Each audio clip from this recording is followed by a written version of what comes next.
생활 23일 만에 비록 임시 처소지만 머리둘 곳으로 들어왔습니다.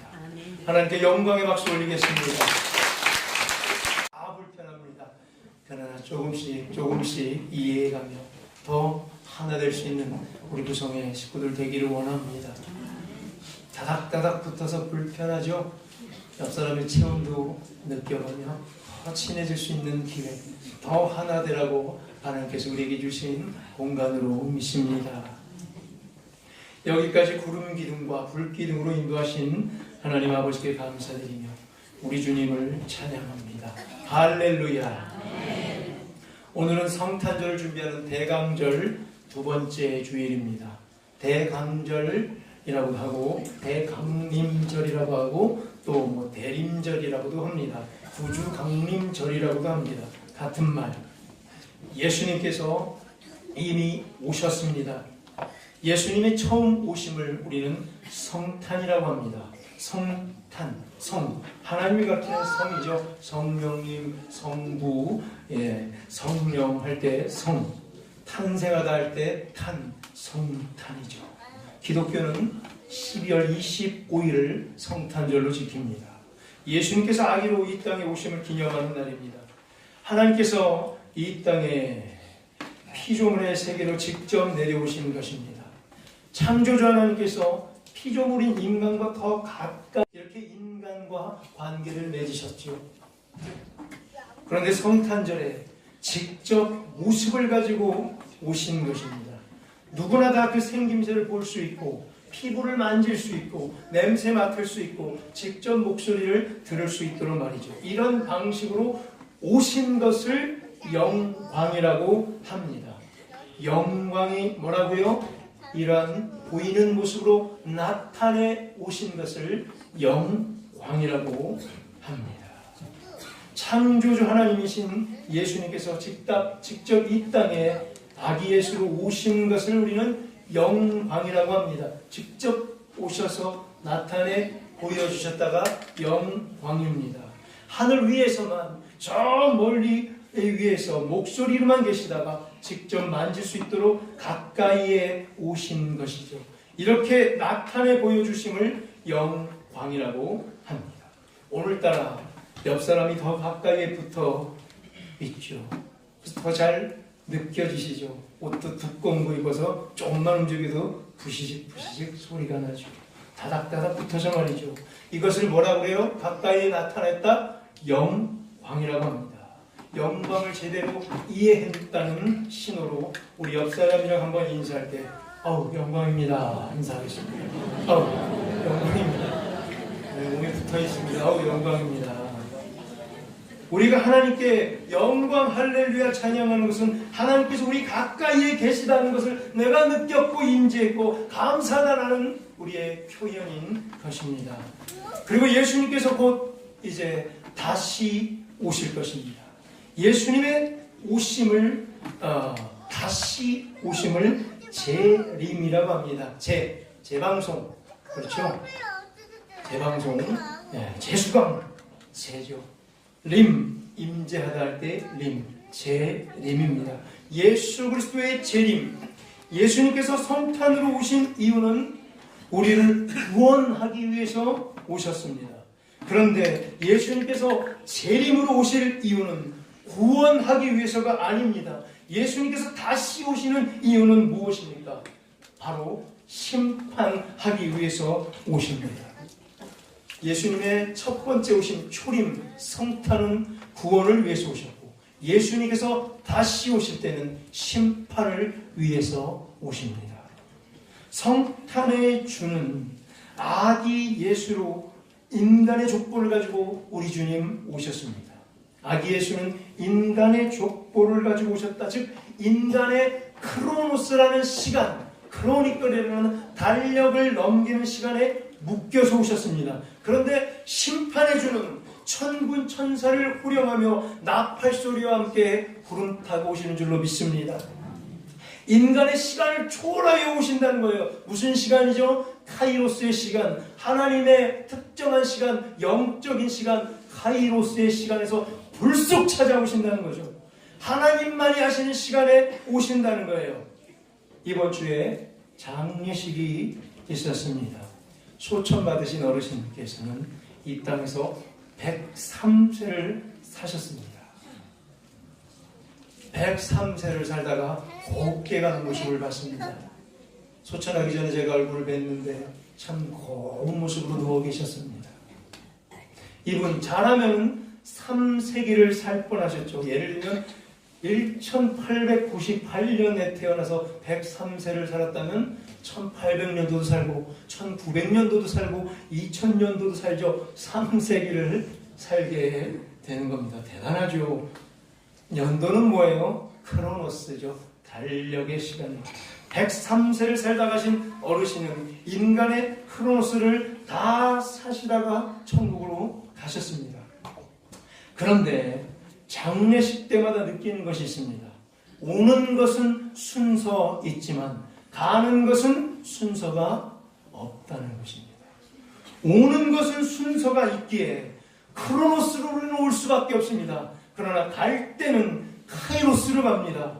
즉 갈 때는 하나님께서 각자에게 정해주신 시간에 갑니다. 가기 싫다고 버텨도 소용없습니다. 이 땅에서 할 일 많이 남았다고 아쉬워해도 소용없습니다. 따라서 아쉬워하지 않으려면 준비를 해야 합니다. 준비를 철저히 해야 합니다. 무슨 준비요? 죽을 준비를 철저히 해야 합니다. 이게 기독교예요. 기독교는 왜 사나요? 죽기 위해서. 예수님께서 다 보여 죽기 위해서 사셨잖아요. 그럼 부활하신 거예요. 기독교 왜 해요? 죽기 위해서 우리는 기독교 하는 겁니다. 죽을 준비를 철저히 하는 게 기독교예요. 어떻게 하면 내가 잘 죽을까? 준비해야 합니다. 하나님께서 언제 데려가도 잘 죽을 수 있도록 철저히 죽는 것을 우리는 연습해야 합니다. 오늘 읽은 성경 본문은 10명 처녀, 즉 10처녀의 비유입니다. 비유죠. 비유라고 예수님께서 천국을 설명하기 위해서 이해하기 힘든 그 천국을 인간들에게 설명해 주기 위해서 여러 가지 예를 들 때 비유법을 많이 사용했죠. 그 천국 비유장 중에 오늘 10처녀의 비유를 읽었습니다. 신랑이 오신다고 하죠. 여기 신랑은 누구겠습니까? 어린이 여러분들 손을 딱 들었어요. 예수님. 그렇죠. 신랑은 예수 그리스도죠. 예수님께서 오신답니다. 즉 예수님께서 다시 오신다는 거죠. 신랑이 오신다. 혼인잔치에 오십니다. 혼인잔치는 무엇일까요? 천국잔치죠. 심판을 이기고 천국에 들어가는 잔치입니다. 심판을 지면 지옥불로 떨어집니다. 심판에서 이겨야 천국으로 갑니다. 즉 10처녀의 비유는 뭐예요? 죽을 준비를 잘하라는 비유예요. 10명의 처녀 중에 5명은 죽을 준비를 잘해서 혼인잔치, 즉 천국잔치에 들어갔습니다. 10명 중 5명은 죽을 준비를 잘 못해서 천국으로 들어가지 못했습니다. 핵심이 뭡니까? 오늘 보면 핵심이 뭐예요? 다 들어가는 것은 아니라는 말이에요. 오늘 누구에게 하는 말이냐면 모여있는 제자들이라는 사람들, 여지껏 예수님을 따라 모였던 군중들에게 합니다. 뭐라고요? 이 중에 다 들어가는 것은 아니다라요. 죄송합니다 여러분들. 오늘 힘들게 오셨는데 또 어렵게 여기까지 찾아오셨는데 여기 계신 분들이 다 천국에 들어가는 것은 아니라는 말입니다. 근데 이게 진리예요. 오늘 말씀이 그렇다고 합니다. 10명 중에 5명만 천국에 들어간다는 것을 오늘 마태복음은 25장에서 강조하고 있는 거예요. 마태복음 곧 28장에서 끝나요. 25장이에요. 근데 끝나는 마당에 강조하고 있어요. 10명 중에서 5명만 천국에 들어간다고 말이죠. 교회에 나온다고 해서 다 천국에 들어가는 것은 아니라고 말하는 거예요. 저도 이렇게 설교하고 싶지 않습니다. 미안한 마음이 들어요. 오늘 처음 어렵게 여기까지 찾아왔는데 이 중에 다 천국에 들어가는 것은 아니다라고 제가 말해야 되는 제 입장은 오죽하겠습니까? 그래서 미안한 마음이 들어요. 그러나 이렇게 설교하지 않으면 저는 가짜 목사요, 사건 목사이기 때문에 저는 이렇게 설교합니다. 반드시 진리를 전해야 될 책임감과 엄중함을 가지고 이렇게 말씀드립니다. 다는 아닙니다, 우리 주님. 그런데 희망을 가지시기 바랍니다. 오늘 천국 비유 중 열 처녀 비유의 또 다른 핵심은 뭐예요? 물론 다 들어가는 것은 아니다, 이 말이 맞아요, 첫 번째. 그러나 또 다른 핵심이 있어요. 마태복음을 통해서 예수님께서 꼭 말씀하고 싶은 것, 오늘 천국 비유, 열 처녀에 비해서 꼭 말씀하고 싶은 것이 있어요. 그래서 이 본문을 28장 끝나기 일보 직전인 25장에 말씀하신 거예요. 뭐냐면 5명처럼 혼인잔치에 들어가지 말라. 5명은 못 들어간다. 이것을 강조하기 위함이 아닙니다. 뭐예요? 제발 아직 안 끝났다. 이 5명의 미련한 자들처럼 되지 말라는 간곡한 호소를 들려주기 위함이죠. 오히려 이 비유를 지금이라도 꼭 명심하여 제발 다 10명 다 천국에 들어가라는 것을 예수님께서는 당부하고 계시는 거예요. 아직 시간이 있다는 거예요. 돌이킬 시간이 남아있다는 거예요. 아직 준비할 시간이 남아있다는 말입니다. 우리에게는 아직 희망이 있는 줄로 믿습니다. 몸도 아프고 질병도 있고 건강도 좋지 못하지만 그래도 여기 나와 계신 분들 아직 숨 쉬고 계시잖아요. 그리고 제가 이렇게 설교할 때 예수님의 가르침에 대해 우리가 성경 말씀을 읽을 때 어느 정도 이해할 수 있는 머리도 있고 들려지는 귀가 있잖아요. 이것도 안 되는 사람들이 많은데, 기회를 잃어버린 사람들 많은데 우리는 아직 돌이킬 기회가 있어요. 아직 살았고 두 발로 여기까지 올 수 있고 귀로 들을 수 있고 볼 수 있는 눈이 있잖아요. 이해할 수 있는 머리와 가슴이 있잖아요. 그리고 예수님을 이미 구주로 영접했던 믿음이 우리에게 있잖아요.